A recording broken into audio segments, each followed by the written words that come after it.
So we were talking about the statement of financial statements of a not for-profit organization. So basically हमारे पास चूँकि हमने पहले detail में discuss कर लिया कि नेचर ऑफ बिजनेस है ही नहीं, तो nature of transaction is quite different. और हम रेवेन्यू बेस्ड ऑर्गेनाइजेशन नहीं है। We receive charities and contributions and donations. तो इसका मतलब है कि हमारी स्टेटमेंट्स भी उस तरह से नहीं बनेगी, जबकि प्रॉफिट मेकिंग हमारा काम ही नहीं है। तो तीन बेसिक इसकी स्टेटमेंट्स हैं जो नॉन प्रॉफिट मेकिंग ऑर्गेनाइजेशन की बनेंगी। स्टेटमेंट ऑफ फाइनेंशियल पोजीशन, ये हमारे लिए बड़ा फेमिलियर नाम है, लेकिन ये थोड़े डिफरेंट तरीके से बनेगी। And then statement of activities, ये आप समझ लें कि आपके प्रॉफिट एंड लॉस अकाउंट का सब्स्टिट्यूट है नॉन प्रॉफिट मेकिंग ऑर्गेनाइजेशन के लिए। और तीसरा बनेगा हमारे पास कैश फ्लो स्टेटमेंट। तो तीन है basically, statement of financial position, statement of activities and cash flow statement. जो स्टेटमेंट ऑफ फाइनेंशियल पोजीशन है, ऑब्वियसली हम इसके अंदर अपने एसेट्स की बात करेंगे, जो इस तरह की ऑर्गेनाइजेशन के एसेट्स हैं, और वो हम टाइप्स डिस्कस कर चुके हैं।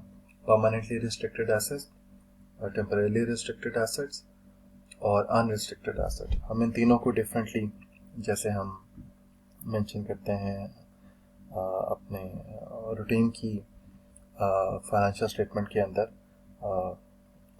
बैलेंस शीट के अंदर, तो हम इनको अलग-अलग कैटेगरी में जो है वो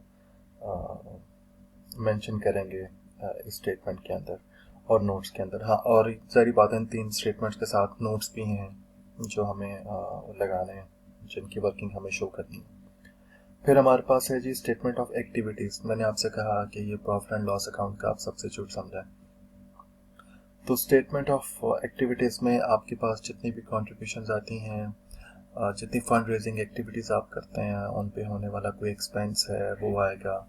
और जो आपके एसेट हैं, रिस्ट्रिक्टेड, परमानेंट, टेम्परेरी और नॉन रिस्ट्रिक्टेड, इन तीनों में जो पूरे साल में वेरिएशन आई है, जो कंजम्पशन हुई है, जो यूज़ किया हमने, उसको हम यहाँ पे अपने पास मेंशन करेंगे। लाइक हमारे पास ऑब्वियसली जो कंट्रीब्यूशन आएगी उसी में से हमको एक्सपेंस करेंगे ना, तो जब हम एक्सपेंस करेंगे तो ऑब्वियसली उस एसेट में कमी होगी। तो इस तरह से हम अपने एक्सपेंसेस को इसमें रिकॉर्ड करते हैं, और जो भी चैरिटी आती है उसको रिकॉर्ड करते हैं। ब्रॉडली हम कह सकते हैं कि हमारे पास बाय नेचर जो हैं वो दो तरह के एक्सपेंस होंगे, मैनेजमेंट एंड जनरल और फंड रेजिंग। मैनेजमेंट और जनरल एक्सपेंस वही हैं जो रूटीन में होते हैं किसी ऑर्गेनाइजेशन के। लाइक हमारे पास बिजनेस को मैनेज करने के लिए कोई आपका कोई स्टाफ है, कोई आपकी कोई बिल्डिंग है, उसकी कोई ज़रूरियात हैं, कोई बिल्स हैं, वो सारे। और जनरल रिकॉर्ड कीपिंग पे जो भी आपका एक्सपेंस आ रहा है। फिर उसके बाद रिलेटेड एडमिनिस्ट्रेटिव एक्टिविटीज़ जितनी भी हैं, जैसे मैंने आपको भी बताया, उन सब के लिए। और फिर इसको हम कहेंगे मैनेजमेंट एंड जनरल, ये एक्सपेंसेस हैं। या आप कह लें कि बजटिंग और फाइनेंसिंग के लिए जो आप एक्सपर्टीज लेते हैं किसी की, उस पर जो आपका एक्सपेंस आ रहा है, या जो टूल्स आप अप्लाई करते हैं उन पे कोई एक्सपेंस आ रहा है, कोई मार्केट सर्वे करते हैं आप लेट से, तो ये सारे के सारे आपके जो है ना मैनेजमेंट एंड जर्नल एक्सपेंसेस की कैटेगरी है। और दूसरी कैटेगरी हमारे पास है जी फंड रेजिंग। अगर फंड रेजिंग के लिए हम कोई इवेंट ऑर्गेनाइज करते हैं, या फंड रेजिंग के लिए हम कोई लिस्ट प्रिपेयर करते हैं,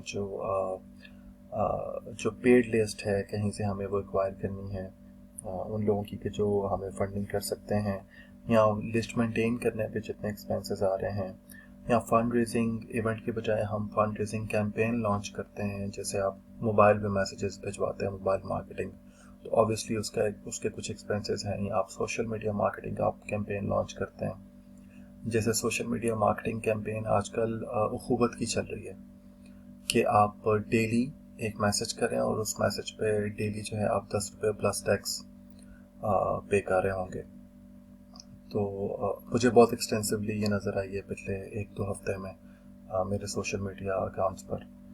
तो मेरा ख्याल है कि बहुत एग्रेसिवली वो उसको कर रहे हैं। अब ज़ाहिर बात है अच्छा खासा एक्सपेंस है फंड रेजिंग के लिए, तो लेकिन ये एक्सपेंस नेट ऑफ हो जाएगा जब इस कैंपेन के बदले में उनके पास कुछ पैसे आएंगे, और वो पैसे जो है वो एडजस्ट हो जाएंगे। ज़ाहिर बात है कुछ एक्सपेंस करेंगे तो उसके बदले में कुछ रेवेन्यू जनरेट हो रहा होगा।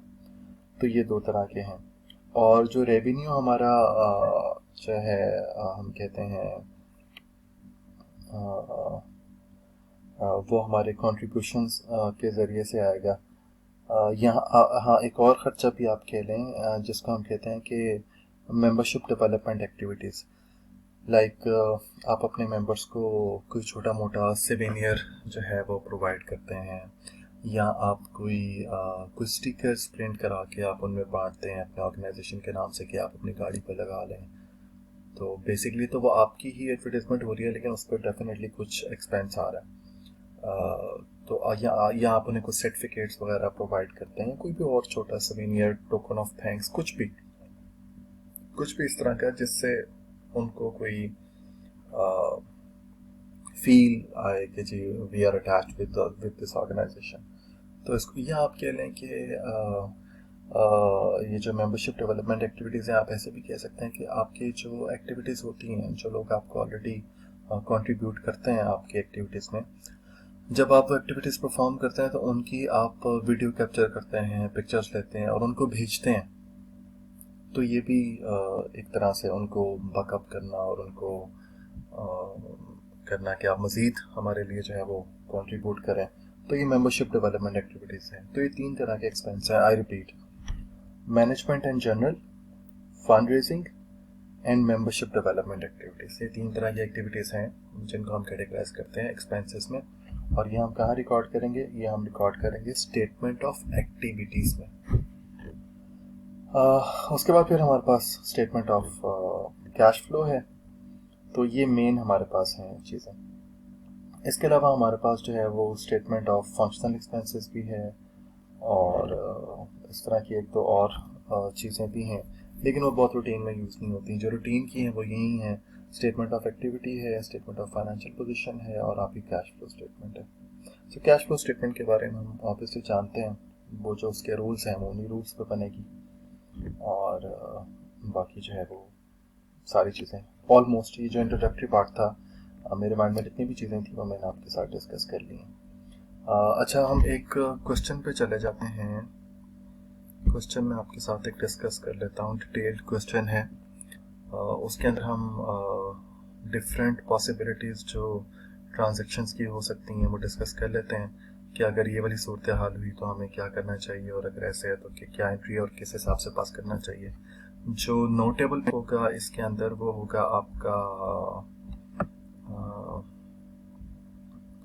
ये जो टाइप ऑफ एसेट हम अपने पास कह रहे हैं, रिस्ट्रिक्टेड एंड नॉन रिस्ट्रिक्टेड, तो ये ज़्यादा आपने इस पर फोकस करना है इस चीज़ को समझने के लिए। तो ये हमारे पास एक क्वेश्चन है डिटेल्ड।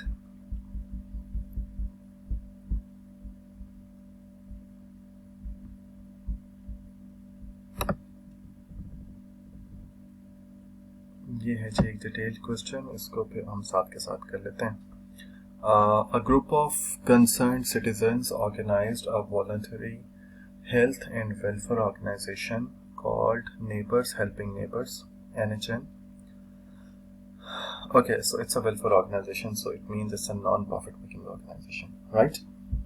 अच्छा, अब उसके बाद है जी, as part of its fundraising effort in 2011, अब इन्होंने कोई फंड रेजिंग एक्टिविटी की है।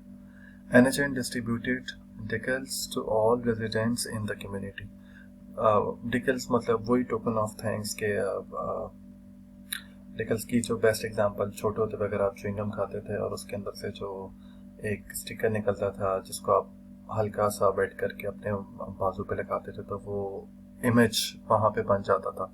इसको बेसिकली डिकल्स कहते हैं कि प्रिंटेड इमेज किसी एक चीज़ पर, और उसको आप किसी दूसरी चीज़ पे ट्रांसफ़र कर सकते हैं। सो दे डिस्ट्रीब्यूटेड। अब ये बहुत एक लो कॉस्ट किस्म की चीज़ है, तो उन्होंने कम्युनिटी में ये डिस्ट्रीब्यूट किया। The decals cost NHN $145। तो इसका सारा खर्चा जो है ना ये $145 आया। As a result of the campaign, अब ये डिकल्स डिस्ट्रीब्यूशन में जाहिर बात है डोर टू डोर कैंपेन होगी, या सिग्नल्स पे खड़े होंगे, या एंट्रेंस पे, जैसे भी है, राइट, जो भी उनका तरीक़ाकार है।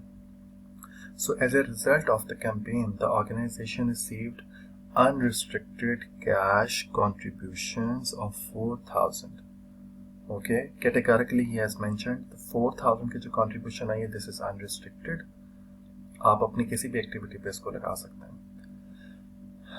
And unconditional promises to give totaling 6,000 और to be received, यानी कि जो वादा हो गया जी हम आपको दे देंगे लेकिन अभी नहीं है हमारे पास, इस तरह की 6,000 हो गए. So these are receivables. हमें रिसीवेबल का बहुत अच्छा आइडिया क्या होते हैं, क्यों होते हैं. Okay, so of this 6,000 contribution receivable 2,000 is not collectable until 2012. तो 2011 में हमने ये एक्टिविटी की है और 2000 के जो वादे हुए ना वो हमें कि वो 2012 में देंगे.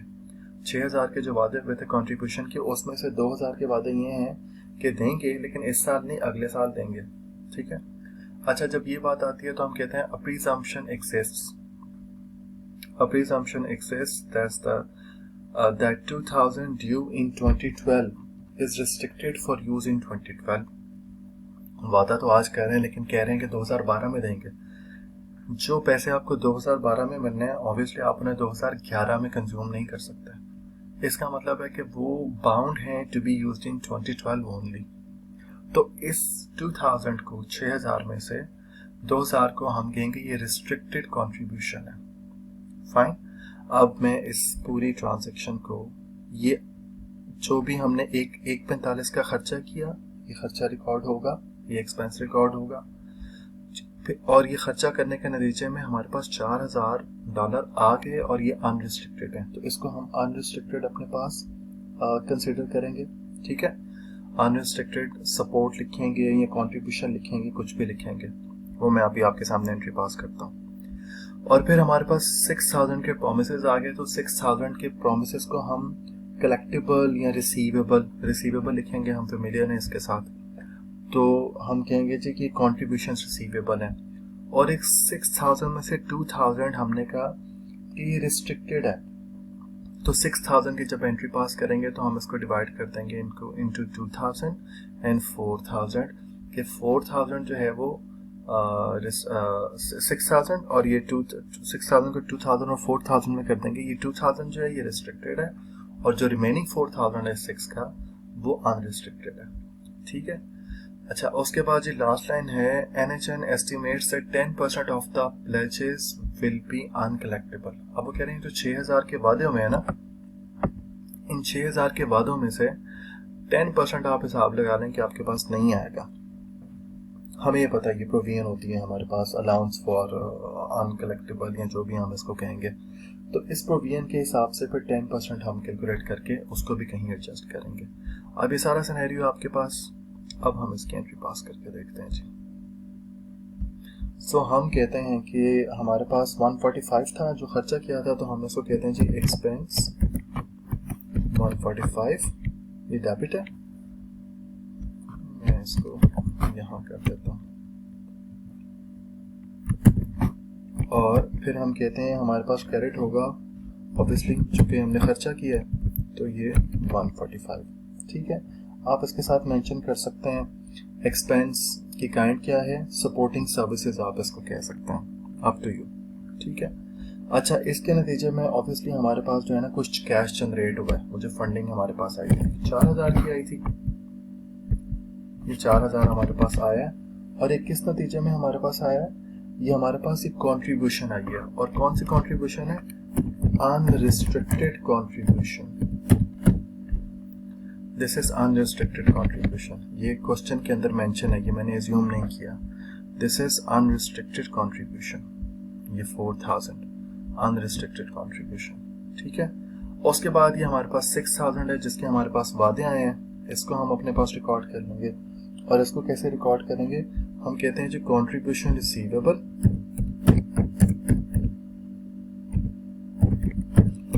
Contribution receivable 6,000. और फिर हम कहते हैं जी कि ये 2 में डिवाइड है, 4 में और 2 में. ठीक है. अच्छा, ये वीडियो का टाइम चूँकि ख़त्म हो रहा है तो मैं इसको यहाँ पे क्लोज करके तो अगली वीडियो में इसी को स्टार्ट करता हूँ यहाँ से.